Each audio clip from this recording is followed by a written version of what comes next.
It's just a hobby, Gianna. Let's be honest. You're playing at being a businesswoman while I actually am one.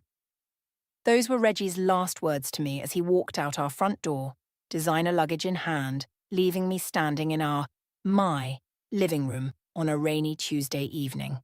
I'm Gianna, and this is how my husband of 12 years left me for his 20-something secretary. I should have seen it coming. The late nights at the office, the sudden interest in his appearance, the mysterious text messages. But I was too focused on building my non-profit, Women Rise, to notice the signs. Or maybe I just didn't want to see them. "You can't just leave like this," I called after him, my voice steadier than I felt. "We need to talk about this properly." He turned back, that familiar condescending smile on his face. "There's nothing to talk about. Stephanie understands what I need. She supports my ambitions instead of chasing her own little dreams." The slam of his car door echoed through our quiet suburban street. I watched through the window as his BMW disappeared into the darkness, taking with it 12 years of what I thought was a partnership.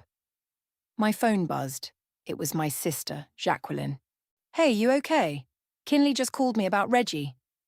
"He's gone," I said, sinking into my leather couch. "He left for Stephanie." "That absolute bastard," Jacqueline spat. "I'm coming over, don't move." "Jackie, you don't have to." "Shut up, I'm already in my car." 30 minutes later, we sat in my kitchen, a bottle of wine between us. Jacqueline poured generously while I scrolled through my phone, looking at pictures of Stephanie's Instagram. Young, blonde, perpetually smiling in designer clothes, I recognized from Reggie's recent business expenses. "Stop torturing yourself," Jacqueline said, taking my phone. "Tell me about the non-profit instead. How's the fundraising going?" I laughed bitterly. "According to Reggie, it's just a hobby." "Screw what Reggie thinks. How many women have you helped so far?" 23, I said automatically. "We've helped 23 women start their own businesses this year. Small ones, but still." "That's not a hobby, that's changing lives." Jacqueline leaned forward. "Remember Maria, the single mom who started that cleaning company? She has 5 employees now." The doorbell rang, interrupting us. It was Kinley carrying 3 pints of ice cream and a determined expression. "I brought reinforcements," she announced, dropping the ice cream on the counter. "Also, you should know Reggie's already changed his relationship status on Facebook." My stomach lurched. "Already?" "He's an ass," Kinley declared, grabbing spoons from the drawer she knew as well as I did. "But you know what? This might be the best thing that could have happened." I stared at her. "How exactly is my husband leaving me for his secretary the best thing? Because now you can focus on what really matters without him undermining you every step of the way." Kinley jabbed her spoon in my direction. "When was the last time he actually supported your work?" I thought about it. Really thought about it. "He came to the launch party." "Yeah, and spent the whole time telling everyone it was your little project," Jacqueline reminded me. "Face it, sis. He's been holding you back." My phone buzzed again. This time it was an email from a potential donor, expressing interest in funding our next workshop series. The amount made my eyes widen. "Holy shit," I whispered, showing the screen to Jacqueline and Kinley. "See?" Kinley grinned. "The universe works in mysterious ways." "Reply to them now," Jacqueline insisted. "Right now." As I typed out a response, my hands shaking slightly, I could feel something shifting inside me. The hurt was still there, raw and pulsing, but underneath it was something else, something that felt a lot like freedom. "You know what the worst part is," I said, hitting send on the email. "He really believes I'm nothing without him, that everything I've built is just playing pretend." "Then prove him wrong," Kinley said simply. I looked at these 2 women, my sister and my best friend, who had dropped everything to be here with me. Then I looked at the email I'd just sent, confirming a meeting that could change everything for Women Rise. "You know what?" I said, reaching for the wine bottle. "I think I will." The rain had stopped outside, and through the kitchen window I could see stars beginning to peek through the clouds. Somewhere across town, Reggie was probably celebrating with Stephanie, thinking he'd won, thinking he'd left me broken. He had no idea what he'd actually done. He'd set me free. 2 weeks after Reggie left, I was knee-deep in grant applications when I heard their voices. I'd stopped by our favourite coffee shop. Well, my favourite now, to work, and there they were, just around the corner. Baby, you don't need to worry about her, Reggie's voice carried over. Gianna's probably still crying into her pillow. I froze, coffee halfway to my lips. Through the decorative partition, I could see them clearly. Reggie in his expensive suit, Stephanie perched on the edge of her chair like a bird ready to take flight. But people are talking, Stephanie said, twirling her hair nervously. At the office? Let them talk. In 6 months, no one will remember. I pulled out my phone and texted Kinley. Guess who's sitting 10 feet away from me? Her response was immediate. Get out of there. But I couldn't move. Not yet. What about her non-profit thing? Stephanie asked. Karen from accounting said they're getting attention. Reggie laughed, that dismissive sound I'd grown to hate. Trust me, without my connections, it'll fizzle out in no time. Gianna's good at starting things, terrible at finishing them. My phone buzzed again. This time it was an email from the potential donor we'd been courting. My hands shook as I opened it. Dear Gianna, we're impressed with Women Rise's mission and track record. Would you be available to present your expansion plans to our board next week? Best regards, Marcus. I stood up so quickly my chair scraped against the floor. Reggie and Stephanie turned at the noise. His face went pale. Gianna, he started. Don't let me interrupt your coffee date, I said, gathering my things. But you might want to fact-check your information, Reggie.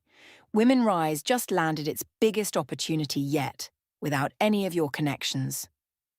Stephanie's mouth fell open. Reggie's jaw clenched in that familiar way that used to intimidate me. Not anymore. Outside, I called Jacqueline. You'll never believe what just happened, I said, walking quickly down the street. Tell me everything, she demanded. As I recounted the scene, she interrupted with appropriate gasps and curses. But wait, she said when I finished. What's this about a board presentation? That's the crazy part. It's real. Marcus wants me to present next week. Holy shit, Guy. This is huge.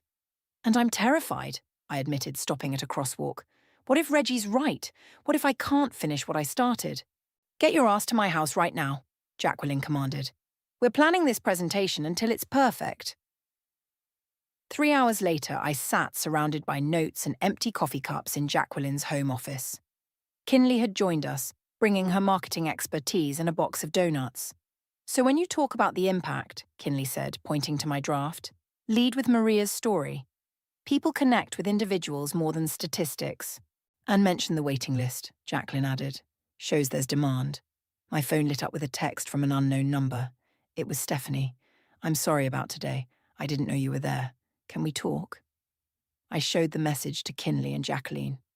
Delete it, Kinley said immediately. Wait, Jacqueline held up a hand. This could be interesting. What if she knows something about Reggie's business? He's been acting weird about work lately.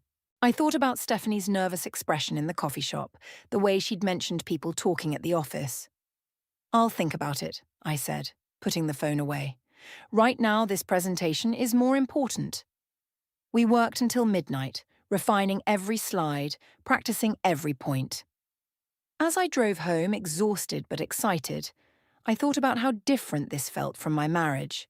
With Reggie, every achievement came with a caveat, every success with a subtle undermining comment. The next morning, I walked into Women Rise's small office to find Maria waiting for me. Gianna, she hugged me tight. I had to come tell you in person. We just landed a contract with that big tech company. My team is growing to 12 people. I hugged her back, tears pricking my eyes. Maria, that's amazing. It's because of you, she said firmly. You believed in me when nobody else would. As I watched her leave, practically bouncing with excitement, I opened my laptop and started a new document. At the top, I typed, Board Presentation, How Women Rise is Transforming Lives. Reggie was wrong. This wasn't a hobby. This was a revolution. One woman at a time. My phone buzzed again. Another message from Stephanie. This time I opened it. There are things you should know about what's happening at the company. Things aren't what they seem. I stared at the message for a long moment before replying, Coffee tomorrow, just us. The board presentation went better than I could have imagined. As I walked out of the sleek downtown office building, my phone exploded with messages from Jacqueline and Kinley. "Well," Kinley demanded, "they want to fund our expansion. All of it." My voice shook as I spoke. "And there's more." "More?" Jacqueline squealed. "A law firm partner was sitting in on the presentation. He wants to meet about providing pro bono legal services for our clients." I could hear them both screaming through the phone. As I headed to my car, a notification popped up, a news alert about Reggie's company. The headline made me stop in my tracks. Tech giant faces investigation over financial discrepancies. "Are you guys seeing this?" I forwarded them the article. "Holy shit," Kinley breathed. "Is this what Stephanie was trying to tell you?" I thought back to our coffee meeting yesterday. Stephanie had shown up looking nervous, designer handbag clutched tight against her chest. "I shouldn't be telling you this," she'd said, voice barely above a whisper. "But Reggie and Emmett, they've been moving money around. Big amounts. I've seen the transfers." "Why are you telling me this?" I'd asked. "Because I'm scared." Her perfectly manicured hands had trembled around her cup. "And because you deserve to know." Now, standing in the parking garage, I watched as my phone lit up with another call, this time from Connor, the law firm partner. "Gianna, I hope I'm not catching you at a bad time." "Not at all," I said, trying to sound composed. "Listen, I was impressed with your presentation today, very impressed. But I also couldn't help noticing something interesting. Your ex-husband's company is one we've been watching closely." My heart skipped a beat. "Oh? Would you be willing to come by my office tomorrow? There's something we should discuss." After hanging up, I sat in my car for a long moment, hands gripping the steering wheel. My phone buzzed again, a text from Emmett, Reggie's business partner. "Need to talk. Urgent. Please." I showed up at Women Rise's office to find Maria waiting with a cake and our other success stories, women who'd built businesses through our program.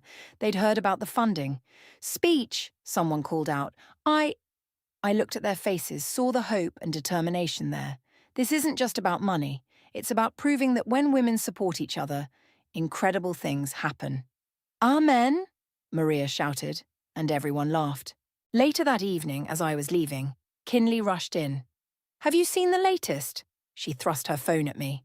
On the screen was a business news site with Reggie's face prominently displayed. The article detailed growing concerns about the company's financial practices. "Stephanie was right," I murmured. "What are you going to do?" I thought about Connor's call, about Emmett's text, about Stephanie's trembling hands. "I'm going to do what we teach our women to do," I said. "I'm going to be strategic."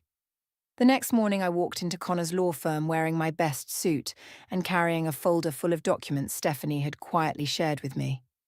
"Gianna," Connor stood to greet me, his corner office overlooking the city. "Thank you for coming."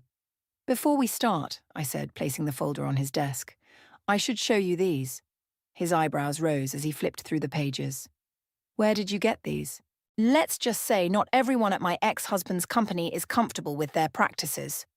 Connor leaned back in his chair, studying me. "You know, when I saw your presentation yesterday, I thought, here's someone who really understands empowerment. Now I see I was right. What exactly are you proposing?" "A partnership. Your organization provides support to women in business. We provide legal protection.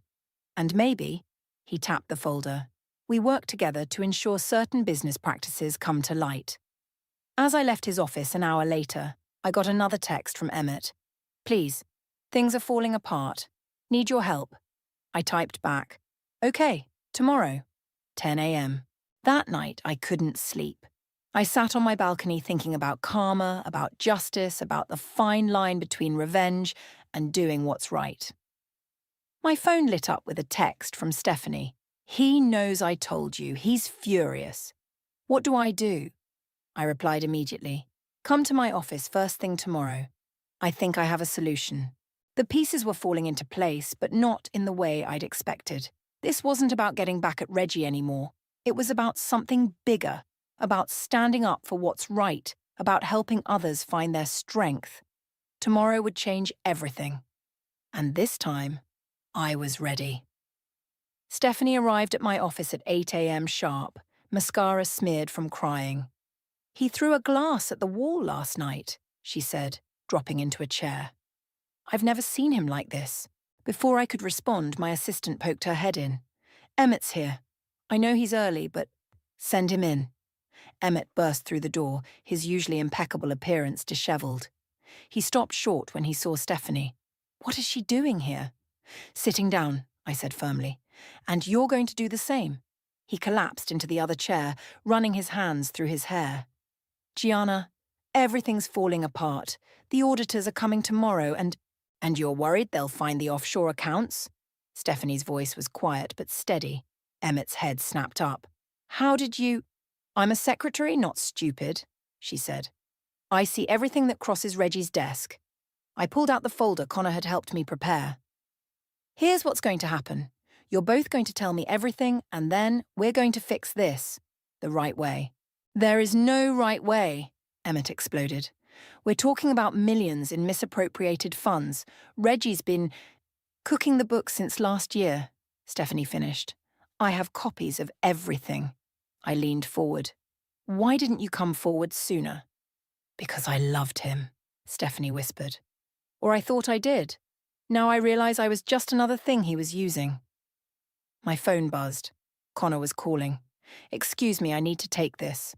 In the hallway, Connor's voice was urgent. "Gianna, the SEC is moving faster than we anticipated. They're raiding the offices today." "Today?" I glanced through my office window where Emmett was now pacing. "But we haven't." "Turn on the news." I rushed back in and grabbed the remote, turning on the office TV. There it was, live footage of federal agents entering Reggie's building. Emmett's phone started ringing. Reggie's name flashed on the screen. "Don't answer it," I said sharply. "Listen to me, both of you. Right now, you have a choice. You can either go down with him, or you can do the right thing." "What's the right thing?" Stephanie asked. "Tell the truth, all of it. Connor's firm will represent you both, as witnesses, not defendants." Emmett's phone kept ringing. He stared at it, then at me. "Why are you helping us?"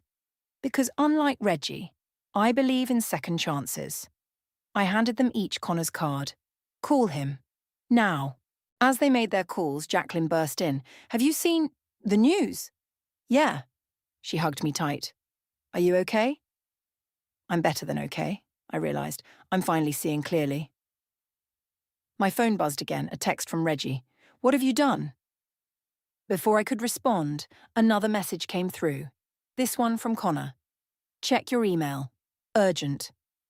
The email contained a formal invitation to join his firm's advisory board, focusing on women's entrepreneurship and corporate ethics. "Holy shit," Jacqueline breathed, reading over my shoulder. Emmett finished his call first. "Connor wants us at his office now." Stephanie stood, wiping her eyes. "Gianna, I'm so sorry for everything." "Don't be sorry. Be better." I handed her a Women Rise business card. "When you're ready, come to one of our workshops." After they left, Jacqueline turned to me. "You're being awfully nice to the woman who stole your husband." "She didn't steal him," I said, watching them hurry to their cars through the window.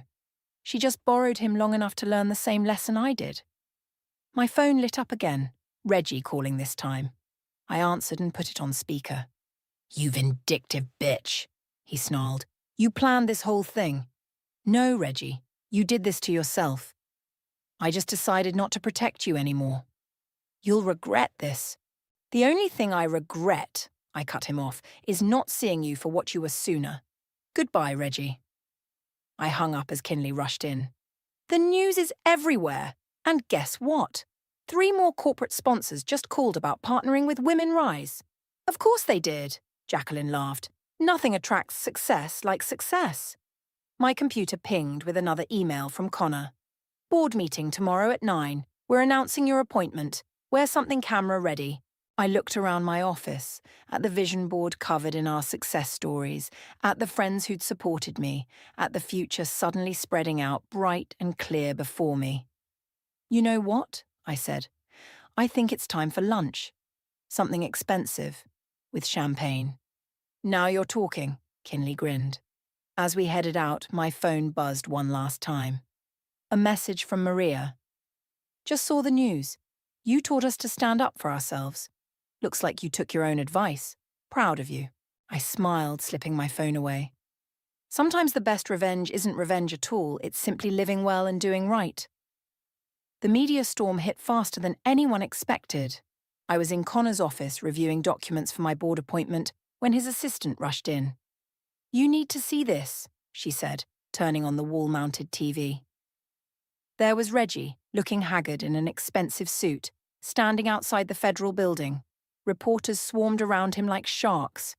These allegations are completely unfounded, he was saying, and I find it interesting that my ex-wife's sudden success coincides with these baseless accusations.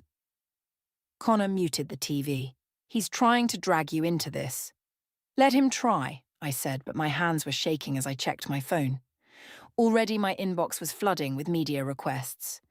Gianna, Connor leaned forward, we need to get ahead of this. The firm's PR team wants to schedule a press conference. My phone rang. It was Kinley. Turn on channel 7 right now. I grabbed the remote and changed the channel.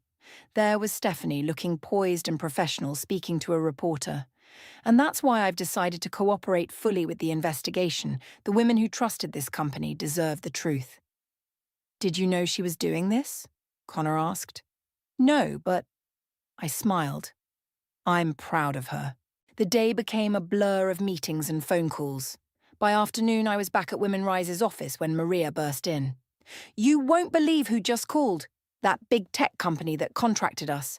They want to expand our services to all their locations. All of them. Before I could respond, my assistant appeared. Gianna, Emmett's here again. He says it's urgent. Emmett looked worse than yesterday. They're trying to pin everything on me, he said without preamble. Reggie and the board. They're saying I acted alone. We have the documents, I reminded him.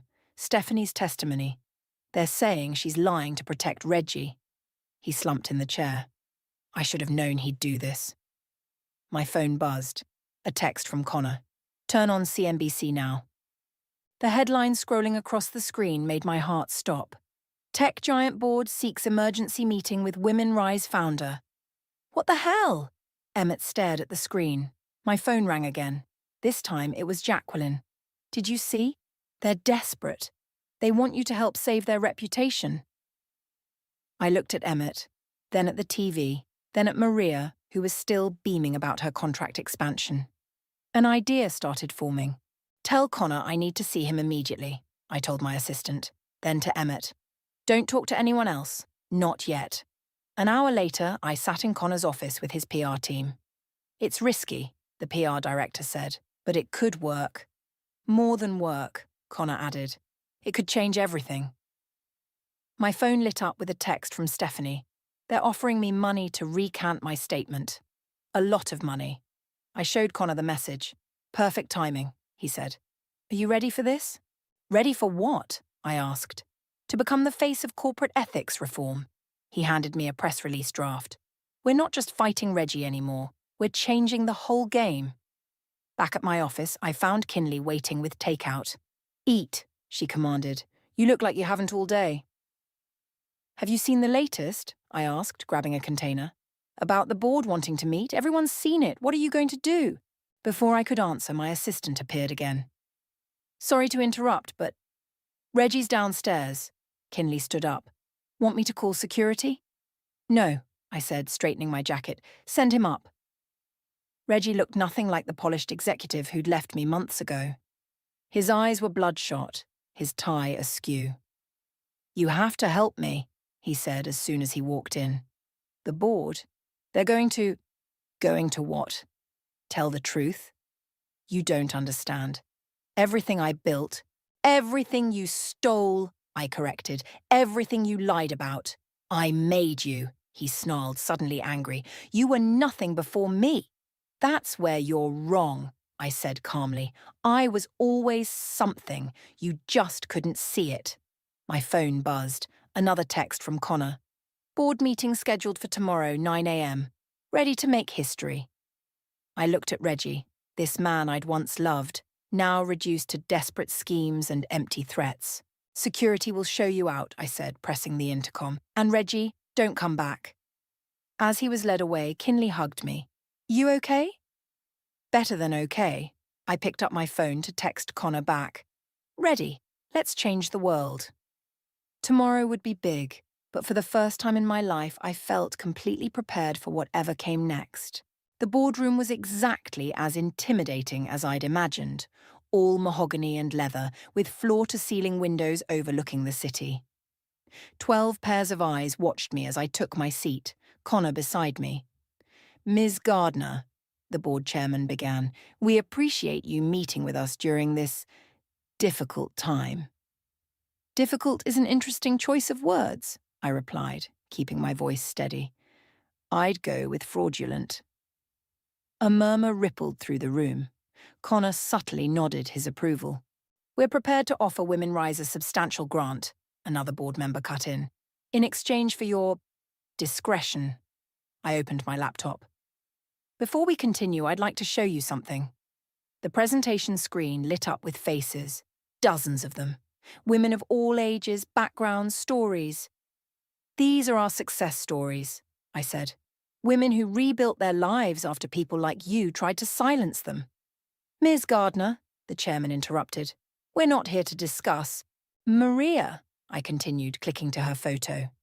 Single mother of 3, built $1 million cleaning company. Sarah escaped domestic violence, now owns a thriving bakery.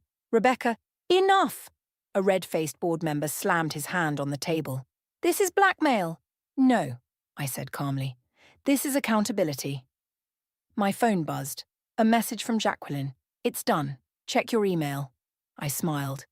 You might want to check your phones, gentlemen. One by one, they pulled out their devices. Faces paled as they read the breaking news. Stephanie and Emmett had just held a joint press conference, providing detailed evidence of the board's involvement in the financial scandal. You planned this, the chairman said quietly. Actually, you did. The moment you decided to value profit over people. I stood up. Here's what's going to happen. Women Rise will take over your corporate responsibility program. We'll implement new ethics policies with oversight from Connor's firm. And every woman affected by your fraud will receive full restitution. Or, someone asked, or the SEC gets the rest of the documents. Your choice. Connor pulled out a thick contract. We've prepared the paperwork. As they passed the contract around, my phone lit up again. This time it was Stephanie. Just saw Reggie. He's heading your way. Be careful. Right on cue, the boardroom door burst open. Reggie stood there looking wild-eyed and desperate. Don't sign anything, he demanded. She's manipulating you. Like you manipulated the books? I asked. Or like you manipulated Stephanie? You bitch, he spat. I made you. No. The chairman stood up. You destroyed yourself. Security. As 2 guards led Reggie away, his shouts echoing down the hallway, I felt nothing but pity. The papers are signed, Connor said quietly. It's done. Back in my office, I found Kinley and Jacqueline waiting with champagne. To karma, Kinley toasted. To justice, Jacqueline added. My phone rang, Maria this time. I just saw the news. Is it true? Are they really funding expansion to all 50 states? It's true, I confirmed. How would you like to head up our West Coast division? Her squeal of delight was answer enough. As evening fell, I sat in my office watching the city lights come on. A soft knock at the door made me turn. Got a minute? Stephanie asked. Come in. She looked different, stronger somehow. I wanted to thank you for believing in me when I didn't believe in myself. That's what Women Rise is all about. I've been thinking, she said, fidgeting with her purse strap. Would you consider, would it be weird if I applied for your program? I opened my desk drawer and pulled out an application form. Already filled out most of it for you. Just need your signature. Her eyes welled up. After everything I did, the past is past, I said firmly. What matters is what we do next. My phone buzzed one last time for the day. Connor again. Press conference tomorrow at 9. Ready to announce the biggest corporate ethics overhaul in history. I looked at Stephanie. already absorbed in the application. Thought about Maria heading west to expand our mission. Remembered Reggie's face as security led him away. Ready, I texted back. Sometimes the best revenge isn't revenge at all. Sometimes it's creating something so beautiful from the ashes of what hurt you that people forget there was ever a fire in the first place. Welcome to Women Rise, I told Stephanie. Let's change the world. The press conference room was packed. Camera flashes popped like lightning as I approached the podium, Connor and the board chairman flanking me on either side. Good morning, I began, my voice steady despite my racing heart. Today marks a new chapter in corporate responsibility. Halfway through my speech, movement at the back of the room caught my eye. Reggie had slipped in, looking dishevelled in yesterday's suit. Our eyes met briefly before I continued. Women Rise isn't just about business success. It's about ethical leadership, about standing up when others want you to sit down, It's about revenge, Reggie's voice cut through the room. Tell them the truth, Gianna. Security moved toward him, but I held up my hand. Let him speak. You orchestrated this whole thing, he accused, moving down the aisle. You turned Stephanie against me, convinced Emmett to lie. Actually, Stephanie's voice rang out as she stood from her seat in the front row. You did that yourself. Show them, Gianna. I nodded to Connor, who clicked to the next slide. The screen filled with emails, documents, transfer records, all in Reggie's own words. The truth, I said into the sudden silence, is that no one had to orchestrate anything. The evidence speaks for itself. Reporters' hands shot up everywhere. Questions flew like arrows.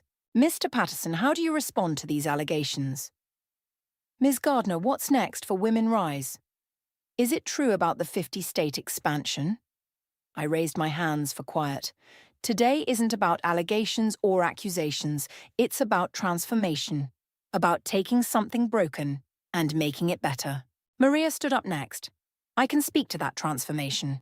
3 years ago, I was cleaning houses alone. Today, I employ 30 people, and thanks to Women Rise's new initiative, we're expanding nationwide. More women stood up throughout the room. All success stories from our program. Each had a story, each had rebuilt something from nothing. Reggie's face contorted. This is ridiculous. You're all being fooled by... That's enough, the board chairman stepped forward. Security, please remove Mr. Patterson. As they led him out, I could see Emmett waiting in the wings, papers in hand. He nodded grimly, more evidence ready if needed. Now, I continued, let's talk about the future. Today, we're announcing the largest corporate ethics initiative in our state's history. But more importantly, we're announcing a partnership that will help thousands of women achieve their dreams. The rest of the press conference flew by in a blur of questions, answers, and camera flashes. Afterward, in the green room, Jacqueline hugged me tight. Did you see his face? She whispered. When all those women stood up. I wasn't looking at him, I replied. I was looking at them. Kinley burst in with her phone. You're trending. The hashtag Raw Women Rise Up is everywhere. Connor appeared in the doorway. Gianna, got a minute? There's someone you should meet. He led me to a small conference room where a woman in a sharp suit waited. This is Senator Amanda Walsh. She's interested in taking our initiative national. The senator extended her hand. Ms. Gardner, what you've done here, it's exactly what we need in Washington. How would you feel about testifying before Congress? Before I could respond, my assistant rushed in. Sorry to interrupt, but you need to see this. She held up her tablet. On the screen was a breaking news alert. Tech giant CEO arrested on federal charges. The image showed Reggie being led away in handcuffs. I should feel something, I said quietly. Satisfaction, maybe. Or justice. What do you feel? Jacqueline asked. Ready, I replied, turning back to the senator. When's the hearing? Later that evening, I sat in my office with Stephanie, reviewing her business plan for a consulting firm focused on corporate ethics. You know what's ironic? She said, looking up from the papers. If Reggie hadn't been so determined to prove you were nothing without him, none of this would have happened. Sometimes our biggest critics become our best motivators, I replied. My phone buzzed. A message from Maria in California. West Coast office is ready. When can you come out? Another text followed from Connor. Congressional hearing scheduled for next month. PR team wants to meet tomorrow. And finally, one from Kinley. Turn on the news. They're calling it the biggest corporate ethics reform in decades. I walked to the window, watching the city lights flicker on. Somewhere out there, Reggie was sitting in a cell, probably still believing this was all about him. He'd never understand that this had stopped being about him long ago. This was about every woman who'd ever been told her dreams were just hobbies. Every person who'd been underestimated, overlooked, pushed aside. My phone buzzed one more time. The senator. Ready to change the world? I smiled, typing back 2 words. Already am. The congressional hearing room buzzed with anticipation. I adjusted my microphone as Senator Walsh began her questioning. Ms. Gardner, please explain to the committee how Women Rise transformed from a local nonprofit into a national movement for corporate ethics reform. Before I could answer, my phone vibrated. A message from Jacqueline. Look at the back row. There sat Reggie's mother, Patricia, watching intently. She'd called me yesterday apologizing for her son's actions, asking to attend. Beside her sat Stephanie, who gave me a subtle thumbs up. It started with one woman, I began, who was told her dreams were just hobbies. But it grew into something bigger when we realized how many others shared similar stories. The questioning continued for hours. I presented our data, shared our successes, and outlined our vision for nationwide reform. When Senator Walsh asked about Reggie's company, I didn't flinch. The fraud we uncovered wasn't just about money, I explained. It was about power, about who gets to decide whose dreams matter. During the break, Patricia approached me, tears in her eyes. I always knew you were special, she said, hugging me tight. I'm so sorry I didn't speak up sooner about what I saw happening. You're here now, I replied. That's what matters. My phone lit up with a message from Maria. West Coast offices just signed our 100th client. When are you coming to visit? Before I could reply, Connor appeared. They're ready for the afternoon session, and, Gianna, the committee's going to announce their decision today instead of next week. Back at the microphone, I watched as Senator Walsh shuffled her papers. Based on the compelling testimony and evidence presented, she announced, this committee is recommending immediate implementation of the Women Rise Corporate Ethics Initiative across all 50 states. The room erupted in applause. Stephanie grabbed my hand, squeezing tight. Furthermore, the senator continued, we're establishing a permanent oversight committee, and we'd like Ms. Gardner to serve as its inaugural chairperson. My phone buzzed again. Kinley had sent a photo of our original Women Rise office, now empty as we'd moved to larger premises. Her message read, remember when this was just a hobby? After the hearing, I found Emmett waiting outside. They're offering me immunity, he said, in exchange for testifying against the remaining board members. Take it, I advised. Then come work for us. We need people who understand how to prevent what happened from happening again. That evening, I hosted a dinner at my home. Maria flew in from California, Jacqueline brought champagne, and Kinley arrived with a frame. Inside was the first business card I'd ever printed for Women Rise. A reminder, she said, of how far we've come. Stephanie arrived last carrying files. The final numbers came in. We've helped over 1,000 women start businesses this year alone. As we celebrated, my phone rang. It was Connor. Turn on the news, he said. Right now. We gathered around the TV to see Reggie being led from court after his sentencing hearing. But that wasn't the story. The headline read, Women Rise Initiative becomes law. Corporate reform goes national. To new beginnings, Jacqueline toasted. And old lessons, Patricia added softly. My phone lit up one last time, a message from an unknown number. It was Reggie. You won. Are you happy now? I looked around my living room at these amazing women. At Patricia, who'd found her voice. At Stephanie, who'd discovered her strength. At Maria, building her empire, at Jacqueline and Kinley, who'd believed in me before I fully believed in myself. Actually, I typed back, this was never about winning or losing. It was about rising up. Then I deleted his number for good. Speech, Maria called out, raising her glass. I stood looking at these faces I'd grown to love. Someone once told me I was nothing without him. But he was wrong. We're all something, all capable of amazing things. Sometimes we just need someone to believe in us until we learn to believe in ourselves. To believing in ourselves? They echoed. Later, as the evening wound down, I stepped onto my balcony.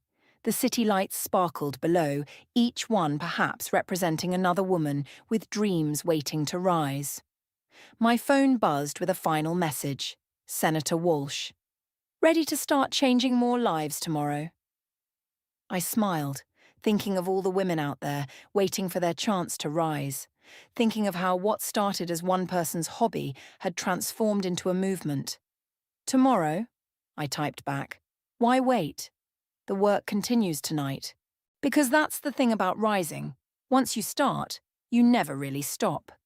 You just help others rise with you.